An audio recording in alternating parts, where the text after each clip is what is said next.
Good morning. I'm Lisa Atkins. I'm a earth science teacher at Liberty Middle School in Hanover County, which are seventh graders. I'm also a professional developer, and I'm here to talk to you about integrating content enhancement routines.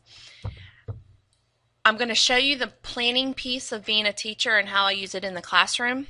Here is my course organizer for Earth Science. You can see how I've marked different parts of our course question. After every unit, we start with our course organizer looking at the questions that we've answered, underlining keywords that we know, and then dot ones that we know we're moving into. So you can see 3 parts of our question are going to be in our next unit. We also chart our progress and make goals as we go through each unit.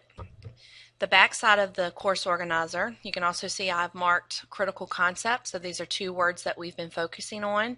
And then the unit that we're getting ready to begin, which is the processes of uniformitarianism. So going from the course organizer to the unit organizer, here's my processes of uniformitarianism unit organizer.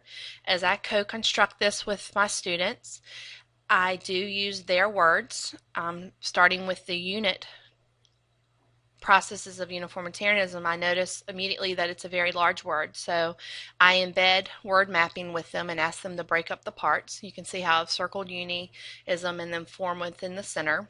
And then we paraphrase what we think that means, noticing the 2 underlined words shape and same, so I try to connect that back to the root of uniformitarianism. We also focus on our self-test questions and look for the relationships so that I can think about what other routines would work best for this unit. Before I do the unit organizer with my students, I always plan using my essential knowledge, SOLs, and pacing charts. So these are the major facts they have to know within the weather and erosion and deposition piece of the unit. And you can see where I have written lists of information that I'm going to go through. As I talk about each of these bubbles with my students, I do embed. For example, you can see the different lists of mechanical and chemical weathering. And I have I ate apple pie and wall gap, which are mnemonics for the first letter mnemonic strategy. Students actually come up with their own mnemonics. They can use the class one that we discuss, or they can create their own, but it helps them to remember the list. As I'm also looking at weathering, I can see I have to compare and contrast the types of weathering, so that's where I would use a concept comparison table with the students. Looking at erosion, the water cycle, and groundwater, there's several new vocabulary words that they've never been introduced before. So these I know have been words that have been hard for them to remember in the past. So I would use vocabulary links, helping them to connect what they know to what they're learning. And then the parts of, or the causes of deposition, ice, wind, water, and gravity. I would use a frame because it is a category and lists of information to help them connect that back to deposition. So as I plan, when I think about integrating the routines, I ask these questions after I've done my expanded map. Are you comparing information? Are there tough vocabulary words? Is the concept students really don't understand or comprehend? And that's where I would use concept mastery. Are there things that I can categorize or make lists? And are there several parts to a unit question that students need to be able to answer with application? Which all of our unit questions should be open-ended questions with real-life situations. And then I also think about how can I embed strategies as I'm going through my unit. So if I have lists of things that they have to memorize, I use first letter mnemonics. If they're really large words, I always try to help them break it down by using word mapping, embedding that.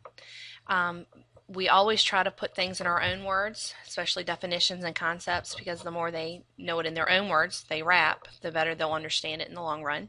And then when we write complete sentences, I always remind them of the requirements of sentence writing strategy. So here's some examples of the devices that I would integrate. Here's the comparison table that I mentioned earlier, where I'm comparing and contrasting mechanical and chemical weathering. Here are the links tables with a few of the vocabulary words that the students pick. I do not require students to do all of them, but just the ones that they're struggling with to help them remember those definitions better. And then here's our frame. We're showing wind, water, ice, and gravity being causes of erosion and deposition. And you can tell this was co-constructed on the board as a group. And then I even include the E step of the frame, discussing as a table what Earth would look like today without those processes, and then they do some predictions. So, as I'm teaching the unit, I do always try to integrate different routines because it helps them to make connections and to remember things better. It also helps me as a teacher to have planned and helping my